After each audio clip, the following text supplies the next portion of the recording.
McGovern and Congressman Espaillat to be here today to start the first of these conferences. It says a lot about New York City. It says a lot about the opportunities in our country, and we're looking forward to the conversation today. And I want to now turn it over to Congressman McGovern. Well, thank you, Mr. Mayor. I'm happy to be with the mayor, Adriano, my colleague, and Dari Mustafarian from Tufts School of Nutrition. Look, I'm delighted to be with the mayor, who is dedicated to ending hunger and nutrition insecurity in New York City. And as he mentioned, the White House is doing a conference on nutrition, hunger, and health, the first such conference since 1969, an all-of-government approach, including reaching out to the business community, listening to people with lived experiences, coming up with a holistic plan to end hunger and to deal effectively with nutrition insecurity in this country. Look, we live in the richest country in the history of the world. Tens of millions of people don't know where the next meal is going to come from. As a member of Congress, I'm ashamed of that fact. We know that lack of nutrition, poor nutrition, leads to bad health outcomes. That is awful for people who have to deal with those health outcomes. It is also very, very costly. We have an opportunity to bring Republicans and Democrats, left, right, center together and actually do something meaningful to combat hunger and nutrition insecurity. We're here in New York City. This is the first major city to have a discussion like this that will inform the White House conference. There's amazing things happening in this city. The mayor's leadership is crucial, and again, I'm thrilled to be here. Thank you. Yes. Thank you to my colleague Jim McGovern, who's the leader in this issue, and to the mayor, who is authentic and a genuine voice with this issue because of his own personal journey. I think no one perhaps in the nation could speak with more authenticity than Mayor Adams on the food security and food healthiness issue across the country. And so New York City, in many ways, is the perfect setting to implement new and innovative strategies to address hunger and healthiness. And perhaps there's no better place than our schools, Chancellor.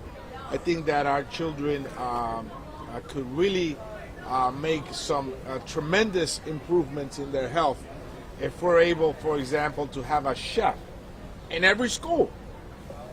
I mean, we often go to a nice restaurant because we like the way the chef cooks and maybe provides healthy meals. Why not have a chef in every school drive the menu for the children in a healthy way, a productive way? This is a smart investment and one that I think will make great improvements for our communities. And I think finally that urban farming is something that I'm particularly encouraged by. And New York City has a very diverse community, and very often members of that community have a background in agriculture back home. So they have the tools and the know-how to make it happen. And so I look forward to working with the mayor, with my colleagues in Congress, with the chancellor, to bring better opportunities for our families. Finally, the pandemic revealed what we already knew, that there are chronic disparities in health being driven obviously by unhealthy eating. So diabetes, high blood pressure, renal problems, cardiovascular problems. All of these are things that are driven by our diet. And so we must break with that, and this is the time. And Dari, the co-chair of this conference, before we close out with the Chancellor, just give an overview of your So really pleased to be here. I mean, New York City has always been actually very innovative in thinking about food, nutrition, hunger, and nutrition security. And we put together an independent task force to try to inform the White House conference, to bring together experts from around the country, do convenings like this around the country, do listening sessions around the country, because this is really, I think, the most important issue our country is facing. If we can address hunger, improve nutrition, and improve health, this is going to save hundreds of billions of dollars for our economy. It's going to improve health equity, and it's going to, leave a food system for our children that is sustainable, equitable, and nutritious. And so, really pleased to be here in this great city that has the opportunity to create new lessons and innovations that the country can learn from. Speaking of lessons, our Chancellor. Well, good morning. Good morning, everyone. I'm just so pleased to be here and really to be working with this mayor. This mayor has been the national leader on this issue. And what we are doing in our schools, we're doing because he's the one that has driven this agenda. We've got meatless Mondays. We've got plant-powered Fridays in our schools. We've continued to build out, halal food for our students and in building enhancements, capital enhancements in our kitchens to make, the dining experience just that much more enticing as well. When we talk about these issues of health and wellness and changing of diet is not an easy thing to do. The mayor is really the exception to the rule in many regards. When you get locked in as an adult and you've been eating a certain way, it's really hard to change. So when you make the greatest, you have the greatest opportunity to make change when the children are young. And I think the mayor has given us that charge. More fruits, more vegetables, and helping to change the mindset for young people. It's critically important. It's the largest school system in the world, and there's not even a close second. So if we can get it right here, and we are, this becomes a beacon and a blueprint for what we need to do all across the nation, if not the world. And so I'm just very pleased to be here, to be leading this work side by side with the mayor. But be very clear, this has been the mayor's vision, that we can change the outcomes for our young people around health disparities, but it starts when they're young, and that's what we're leaning into. Well said, well said. And I'm so glad you said that. This is really, this mission is political suicide. Every time I take away a hot dog, I lose a vote. And you can't do this if your desire is to pander to parents. Because what we're talking about is really having a mental shift. And, when we go into some of the schools and we speak to some of the parents and students, it started out, when we started this journey, there was, I couldn't walk into a cafeteria without having food thrown at me. Now people are sitting down and they're starting to read and they're realizing that childhood diabetes is connected to that pizza. They're reading and understanding the obesity is connected to that over sugary drinks. People are starting to say, wait a minute, what is this guy talking about? And so now we're having a different conversation about it. But this is not, trust me, this is not the popular thing to do. This is the right thing to do. If you really believe in children and families, you're willing to take this political risk. Because in retrospect, people are going to look at what we were doing to our children and families, and we're going to say, oh my God, how are we doing this to our children? That is why we need the chancellor who bought into this. He understood it. We have to start with our children. They learn healthy ways. They go home to mommy and daddy, and they teach mommy and daddy healthy ways. They go and do the urban farms, and the millions we're putting in NYCHA was not allowed to even have these urban farms. This is unbelievable when you think about it. So we can't talk about environmental change if we're not talking about how do we produce food. We are forcing this conversation because we have to save children and families. And so we're open to a few questions. Let's take some topics. Mayor Adams, coming school year, there were some Instagram accounts dedicated to the food in cafeterias and how it didn't look so appetizing. What is going to be done to make this healthy food look better, or taste better? And I'm glad that you asked that, because one of the great things I think that we're doing is we've been engaging our kids and our families even in this process of the redesign. And so we bring students in on a regular basis who do taste testing for us. They make recommendations. And so this is still a work in progress, and we will continue to get better at it because we are listening to our families and our kids, most importantly. Is the chocolate milk going to stay? Well, the first week when my doctor told me I had to change what I was eating, that first week I said, do I got to eat this for the rest of my life? I was cooking my own meals. I didn't even know that you're supposed to ground up flax seeds. My food was so terrible until I said, let me learn how to cook. I never knew how to cook. And now I have 100 different meals that I prepare. Some on the go, some quick, some you know, are different than others. I don't want you to get stung by that bee. Makes honey. You know? Right. And so, yes, the first way people are going to say, okay, I'm not getting my taste buds, because you're making a transformation in your taste buds. Then we're going to keep doing it. We're going to learn with these testing with our children. We should not be leaning into that Instagram saying, of those small number of people who are the loudest, how about them doing an Instagram of how our children are dying? How about looking at what food is actually doing to our children? And so we have to ignore the noise and stay focused on the mission.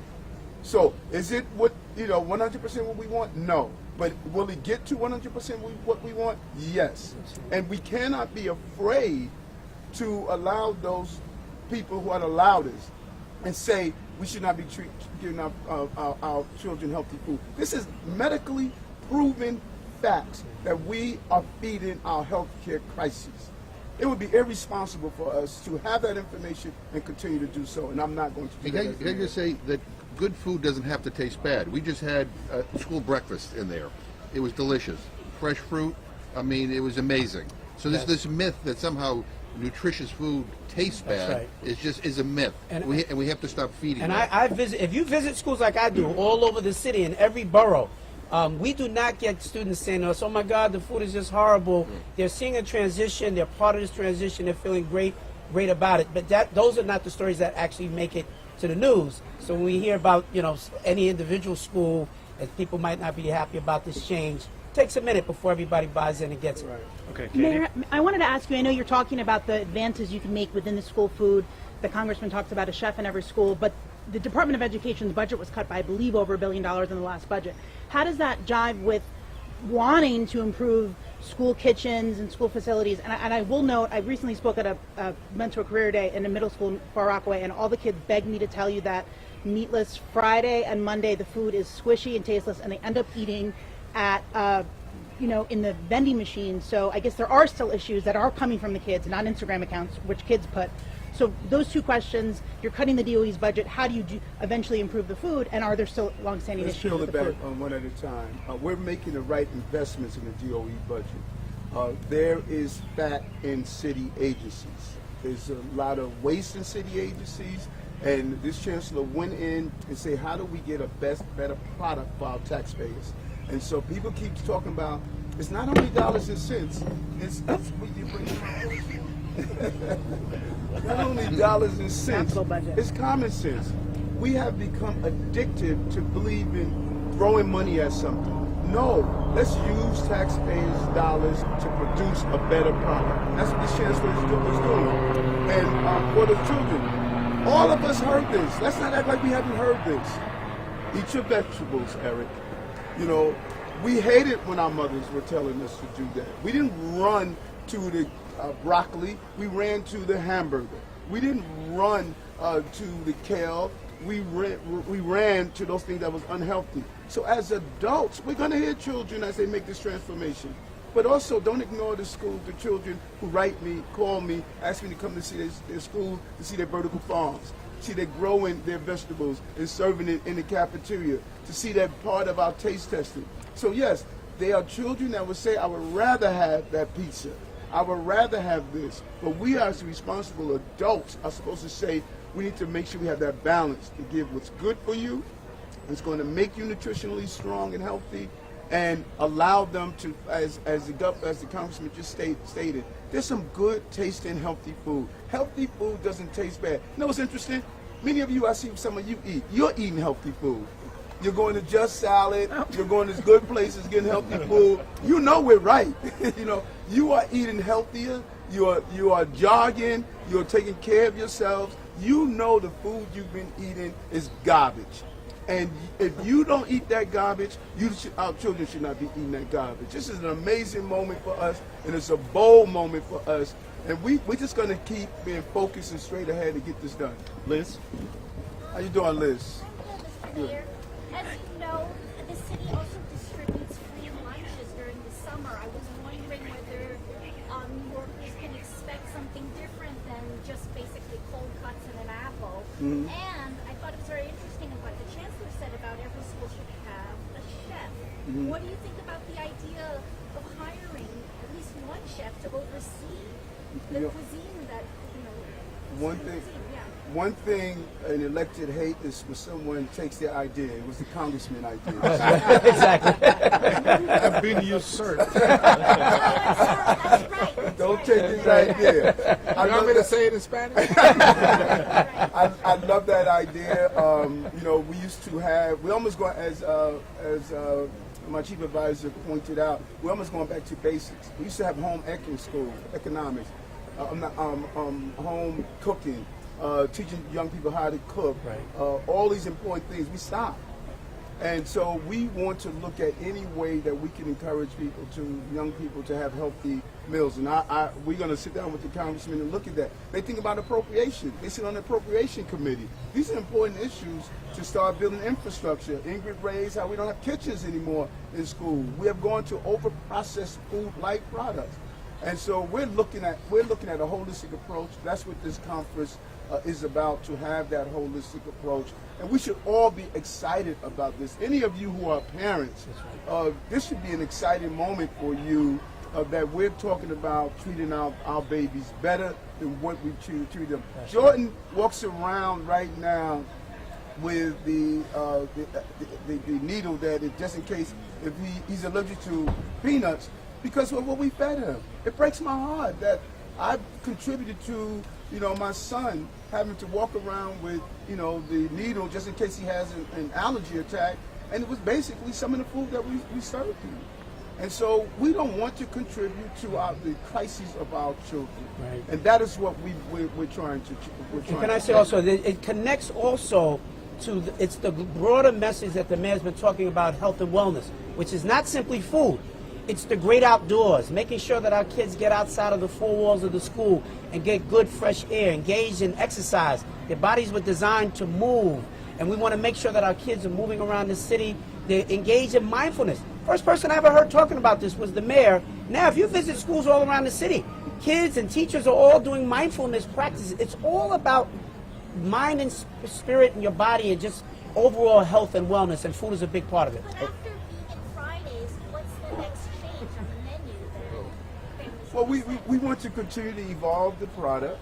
We want to continue to do the taste testing that the chancellor is talking about. We want children to come up with ideas as well. We want them to create their own meals. We want them to be culturally sensitive. If you're an African American student, we want you to team up and partner with a child from AAPI and come up with how you do a cross-section meal. I went the other day, there's a restaurant, an Afro-Korean meal that they're crossing a different cultural sensitivity around food. Now, what does that do? Not only does it teach us how to eat healthy, but it also deals with the hate crimes we have in our city. If we're sharing meals, we're sharing conversation. We ignore the lubricating value of a good meal, of how do we learn to come together. Listen, people are not going to get it yet, but all of a sudden you're going to wake up and realize this is a better city because we're doing better things for each other. Let's get last inside. one, Michael, and then we're going to get Oh, inside. Mike, why'd you call him Mike? I get two. So first, a lot of this seems to have to do with, habits that families have, parents. You talked about kids bringing lessons back to their parents. What is the city doing to kind of change the habits at home that are hard to break for parents and how parents feed their kids? And we're doing it in a way like the Karate Kid. People think they're washing the car, then all of a sudden they realize they're learning karate. Do you know right now in health and hospitals, we have a default for plant-based meals? A default.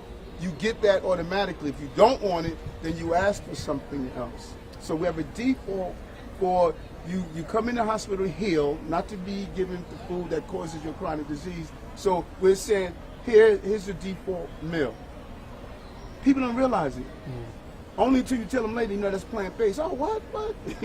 So we don't even realize it's in our mind. And so what we want to do, we should start serving healthy food in our jails, ACS, our schools. Wherever we are feeding people, we must not feed the chronic disease. We must feed ways of healing, as it was pointed out, of how, as the congressman pointed out, the pre-existing conditions, 90% of people who had pre-existing conditions during COVID who were hospitalized had pre-existing condition. Over 90% comorbidities. 80% of our dollars are spent on health care that is caused by chronic diseases based on food-related issues. I mean, you would think people are looking at what we're saying and saying, hooray for us. We're going to bankrupt our country with the healthcare system we have in place. It's not sustainable. It's not sustainable. So our roles is to bring in our clergy, to bring in our youth groups, to bring in our sororities, our fraternities, our organizations, and really start showing people the data of how we need to find culturally sensitive, good tasting, healthy food. And it's there. It's out there. I eat it every day. Okay. We got to bounce. One more? Huh? Real quick. So on Monday we reported that Janet DiFiore said that gun cases have been disclosed at 3 times the rate. Is that enough? I mean, should no, never enough. Never enough. What's got a gun? We just had 9 people shot. How do kids become taste testers, Chancellor? How do they? Yeah. Christian Cherico is a guy. He runs These all kids the were very food work for passionate. us. They told me it was squishy. Hey, Chris, they talking about squishy. No squishy. We're not They doing only had squishy. they only had like one pint These lettuce. are right there. Chris, I'll tell you how we do it. I think she might have. Yeah, I can help you out, and I'd love to also Oh my God, help of course. You were We were there. doing yoga, essentially. We did half-hour yoga sessions. Yeah. It really like. That's what I was, yeah. Any questions? Oh, wait, hold on. Jimmy, do you just have 2 minutes? Yeah. Let me. Hold on. Let me get on here. Well. We did our yoga the same time. First of all, that was intense. And then you breathe through. I was like, it was like breathing through. From $50 million into school cafeterias. Yes, I practiced. I went up it, and then $50 million. No, yeah, and then so I was, that's. We're going to see an expansion of the park, yoga, and we're also increasing